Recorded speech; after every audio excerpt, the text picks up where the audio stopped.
Hi, my name is Stephanie Buno, and I'm from Charlotte, North Carolina. I'm a double major here at Queen's University in journalism and digital media and sociology. Thank you so much for tuning in to our Facebook Live interview. I'm very pleased to have with me Angie Holan, who is the editor of Politifact. She was also the deputy editor of Politifact and a reporter for Politifact when they helped launch the site in 2007.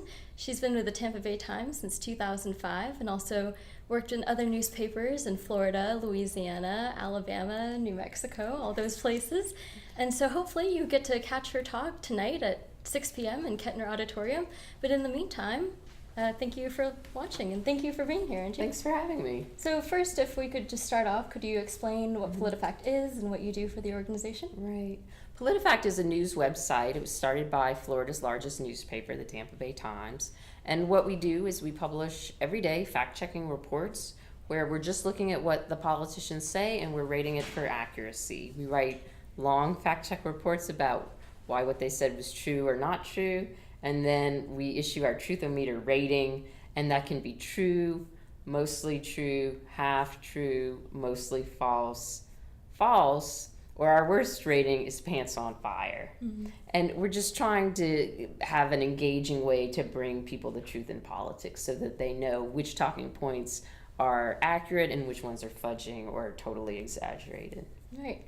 So you launched the site in 2007. Was there ever a conversation or a specific moment where you thought, we need more than just independent news organizations, we need this fact-checking website?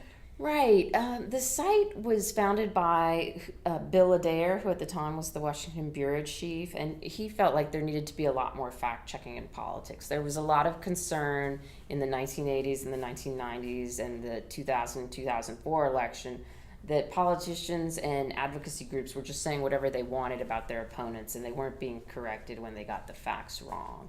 Mm-hmm. So it was definitely started out of this desire to correct the record and to hold politicians accountable in a way that traditional reporting would just report what they said, but when we were able to ascertain the facts, we wanted to be able to say, no, that's not true. So it's a deeper accountability, I guess, for fact-checking. It's a deeper accountability. It's a different framework for doing political journalism because it really gets into the details of what makes a statement true or not. We fact-check things that we think are relevant, that we think would make the average person say, I wonder if that's true. Mm-hmm. Now there's so much being said in politics, the internet, cable television, talk radio, blogs, Twitter.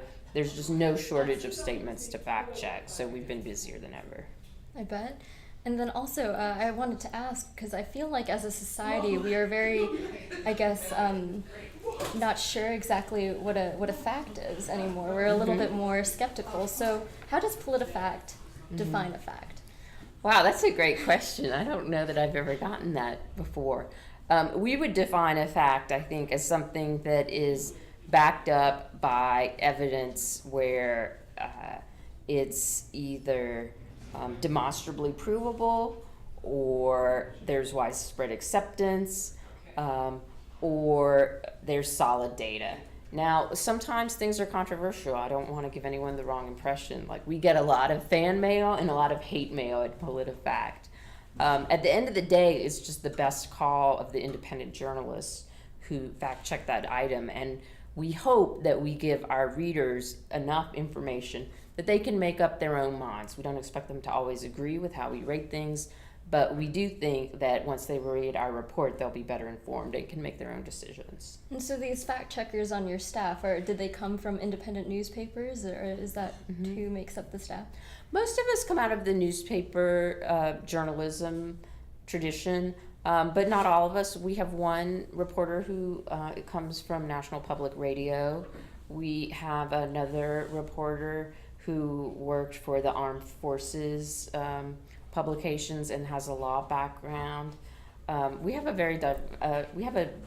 they're diverse staff in terms of their professional backgrounds. What we are looking for are people who are curious, who are very detail-oriented, who are open-minded and willing to follow the facts wherever they go. We try not to have any preconceptions when we fact check. We just want to look at the statement and think maybe it's true or maybe it's not and look at it both ways. So we also had a chance to solicit some questions from Facebook. So thank you all for submitting your questions, and I'll ask a few of those now. This is a question from Bree Paglia. One of them, she says, are there specific media outlets you use for research on topics used in the Truthometer? That's an interesting question. We look at a wide variety of media. For the kind of reporting we do, maybe it's because we are from a newspaper reporting background. We do use a number of newspapers that are reporting what's happening on a daily basis. So just an example, we'll look at the New York Times, the Wall Street Journal, the Washington Post, or USA Today. But we are also always trying to get to primary documents. So if, say, a news organization refers to a report, we'll want to get the report for ourselves and look at the report for ourselves. We're always trying to drill down into the primary documentation or the initial evidence, depending on the check. Every check is a little bit different. Mm-hmm. We also have a question from Kenyon Stanley. He says, seeing the bias in the media from both sides, is there an actual unbiased media outlet? Or is such a source simply a utopian concept never to be seen again?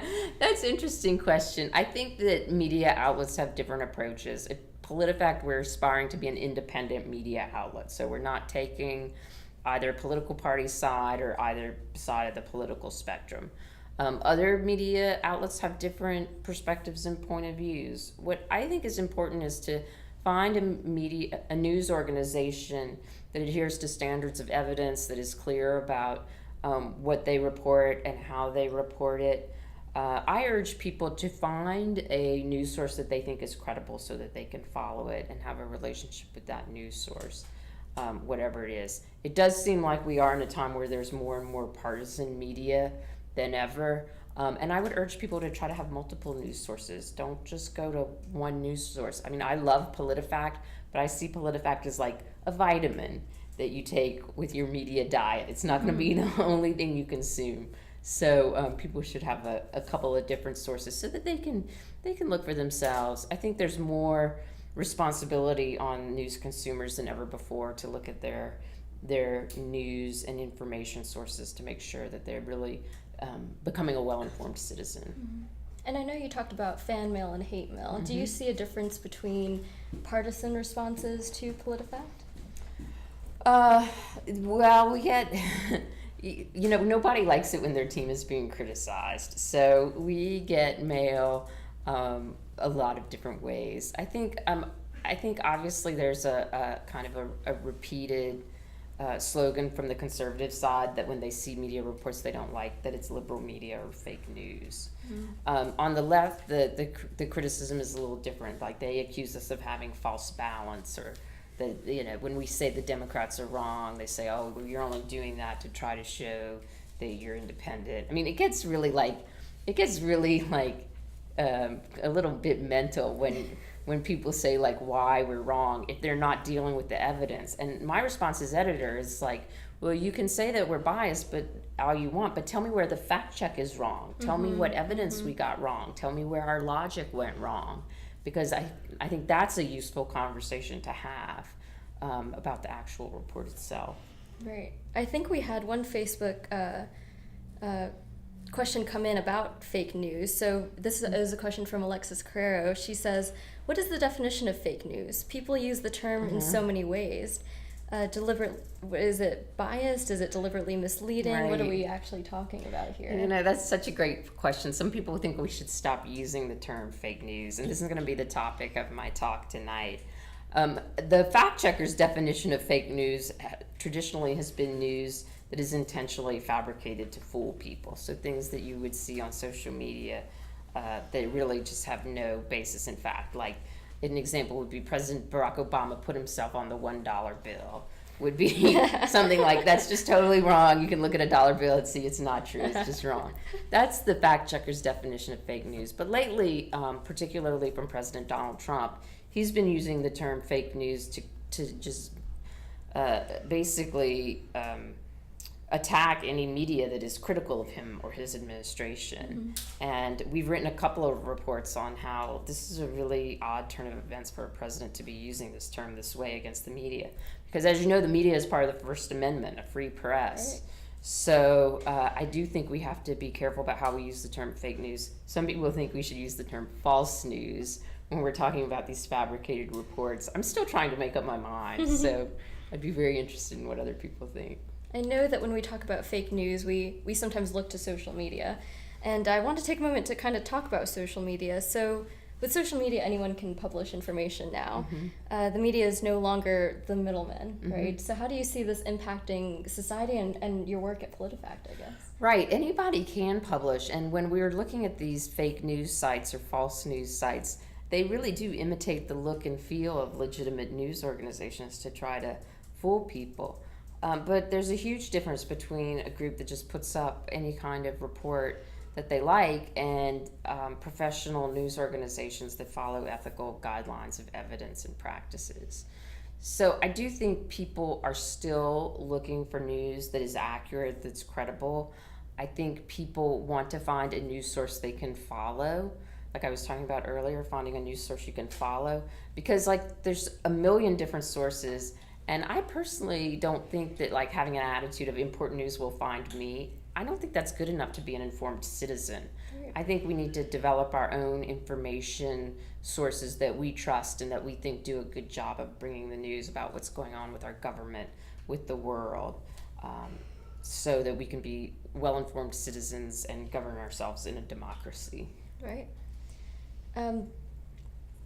Let's see. On Politifact, you rate statements made by whoever's in office at that time. Do you see a relationship between true or false news and approval ratings of those in office? That's a great question because like I often have people say things like, oh, well, the politicians are lying more than ever, so fact-checking must not be working. And I would just gently push back against that. I do think that not all politicians will correct themselves when independent fact checkers weigh in, but I do think the reports make a difference, especially to the audience that we're trying to reach. We're trying to reach people who are open-minded and are interested in evidence and logic. So I do think that's the audience we're trying to reach and engage, and I think we are reaching them. Now, having said that, I don't think that fact checking is or that politicians who speak accurately is the only thing that people use to decide their votes.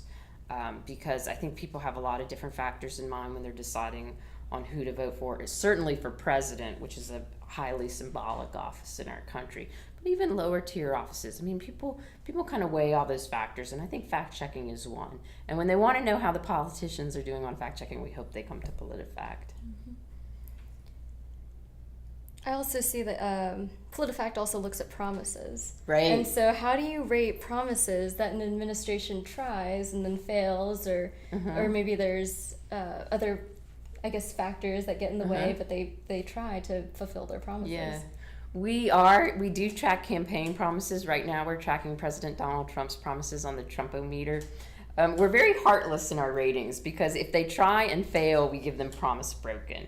We treat Trump that way, we treated Obama that way. It's the same, and it makes their fans a little upset because they say, oh, he tried, but we're just rating outcomes. We just issued our first report, our first large report for President Trump because he just had his first year in office. And about 15% of his promises are either promise kept or compromised. Another 45% are in the works. That means like he's moving somewhat on him, and about 40% are either stalled or promise broken. That's where either he's forgotten about the promises, or Congress isn't cooperating with him, or the courts have said, no, you can't do that. And people can go to our website and find a database of every promise he made and read a report on every single promise that we tracked. I also remember seeing that one of his lies was the biggest lie of the year, right? It was with the Russian interference. Could you talk a little bit about that and what process was it to say that was the biggest lie? Every year in December we look at all the things that we fact checked and we say, what is the most significant lie we fact checked this year? One year it was lies about the Ebola virus. Another year it was Democrats saying that Republicans wanted to end Medicare. The most previous year was Donald Trump saying that the Russia interference in the U.S. election was a hoax. Now, this is somewhat nuanced because Trump likes to say no collusion, no collusion. As fact checkers, we're not saying whether there was or wasn't collusion. That's what Robert Mueller, the special counsel, is looking into. What we were saying is that Trump has said many times that Russia didn't interfere with the election, and that's not true. Both parties in Congress, members of both parties in Congress, have openly acknowledged that Russia tried to interfere in the 2016 election, often against Hillary Clinton, who Vladimir Putin had a particular dislike of. The technology companies say that Russia did interfere in the 2016 election by hacking emails and data and then releasing it, or putting posts on Facebook and Twitter. And then independent investigators in the intelligence community have said that Russia attempted to interfere with the election.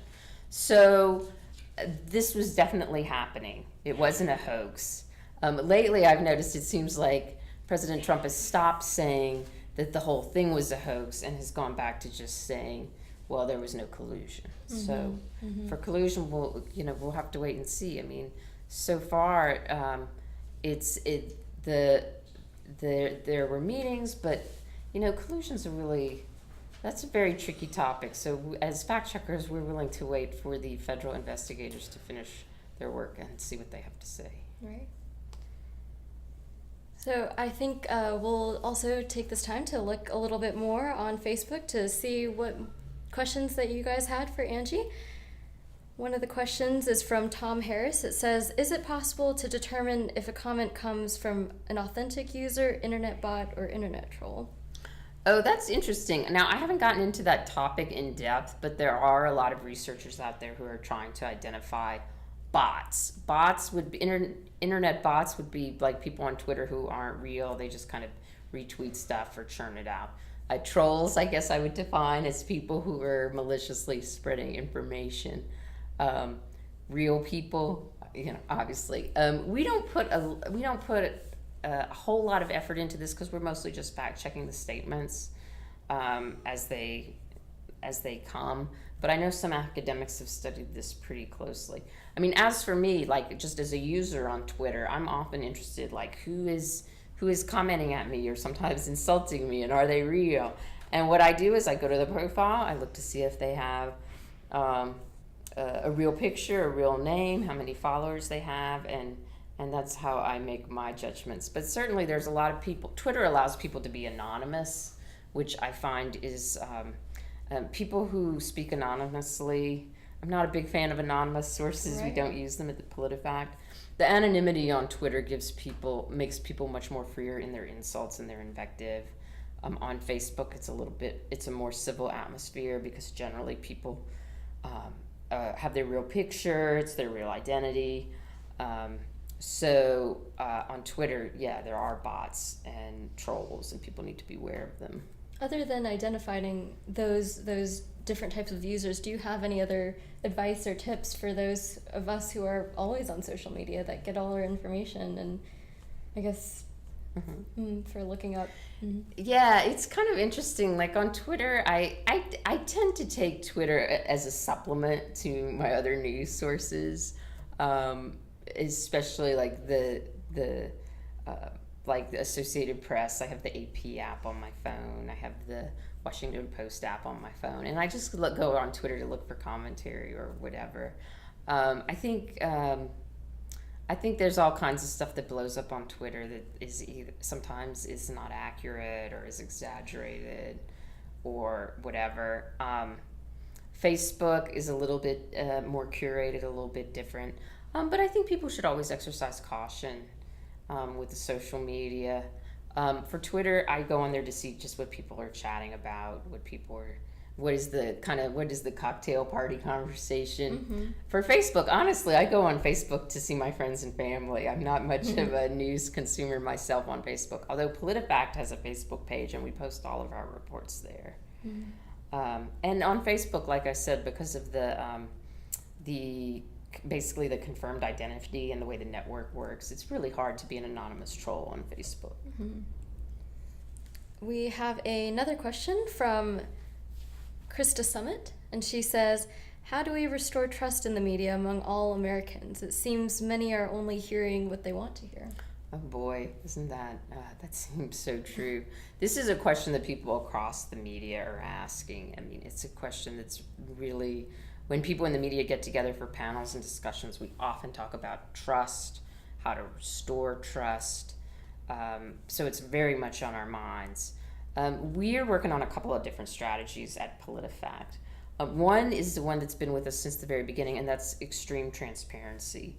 In our fact-checking reports, we go into big detail of how we fact-check the report. So if you read a Politifact report, it starts out, this person said this, we decided to fact-check it, we found this evidence, and then this evidence, then we talked to this person, and this person, and this person, and we list all of our sources in the right-hand rail. So transparency, we believe, is a huge part of public trust. We're not just asking people to take our word for it. We're giving them evidence so that they can see for themselves. I think we also are very transparent with our methods. We have a methodology on Politifact where we talk about exactly how we fact check. And then we're working with other fact checkers. There's an international fact checking network, because there's fact checking around the world now. And the International Fact Checking Network has developed a code of principles that we signed on to. So it says we're nonpartisan, we fact check both sides, we publicize all of our finances, we publish our methodology, so we're doing that as well. And then finally, Politifact is also doing we're experimenting with new ways to build public trust. One of the things that we've been doing is we've done a rose show. One of the things that polls show is that people who voted for Donald Trump and who are ardent Trump supporters have the least trust in the media. Mm-hmm. So we decided to do a road show where we went to cities that voted for Trump so that we could talk to Trump voters directly, tell them about our fact checking. We're not trying to convince them of anything. We just want to tell them, hey, we're Politifact, we fact check. Here's how we do our work. You might be interested in it. And we went to Mobile, Alabama, Tulsa, Oklahoma, and Charleston, West Virginia. And the conversations we had in person were very positive. People were like, oh, this is interesting.